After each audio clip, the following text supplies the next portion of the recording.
Happy hump day, good people. It's out here, it's raining. Surprisingly, I'm not in the work parking lot. I am outside of Goodyear because I need new tires. So I'm waiting for them to open up. Why not do a video? Get that Wednesday word going. So on Sunday, one of my friends and I, we were talking on the way to church, and he's a basketball head. I don't really care nothing about basketball, but I indulged the conversation because some of it was interesting. And he was talking about how we were talking about like the school that LeBron James started, and how throughout his career, people have compared him to Michael Jordan, which is like everybody who's good in basketball gets compared to Jordan. And sometimes things come out, a lot of times actually, things come out of my mouth and they hit me the same time they hit the other person. Like, it's not a premeditated quote. It's just stuff comes out of my mouth and it surprises me.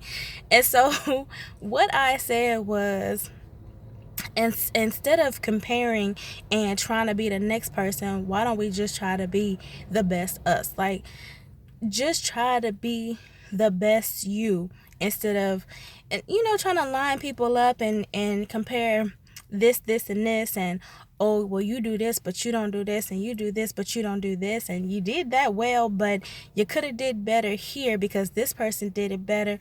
Why? Like, why is that even necessary? Be the best you. Because if you're walking around trying to be somebody else, you're always gonna fall short.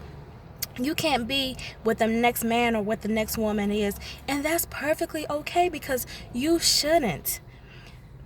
Even if you had an identical twin, your twin would still have a different set of fingerprints than you.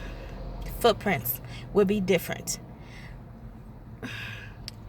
I know it sounds like super cheesy and cliche, but God really did make you special. He really did make you unique.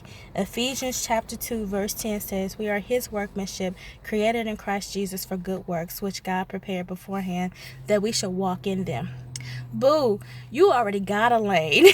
God already designated a lane just for you. He designed work just for you. Now, it may look similar to what someone else has done, but can't nobody be you like you, so you do you. Don't compare your life to the next person, and don't tolerate somebody else trying to compare you. You don't have to be, I don't know, the next, oh Lord, the next Whitney Houston in her good years, or the next Jordan, the next Kobe, the next Israel Houghton. You don't have to be the next nobody. Just be the first you. That's what I said. Yes, you don't have to be the next somebody else. Just be the first you. You are his workmanship, created for good works that were determined before time even began. Can y'all hear the rain? So, before you took your first breath, God knew what it was that he wanted you to do, and it doesn't mirror the life of somebody else. Have role models, yes, by all means, have people that you look up to, but don't try to walk in the next person's footsteps. Find your path, that path that God predestined for you, and walk it out, boo. Have a happy Wednesday.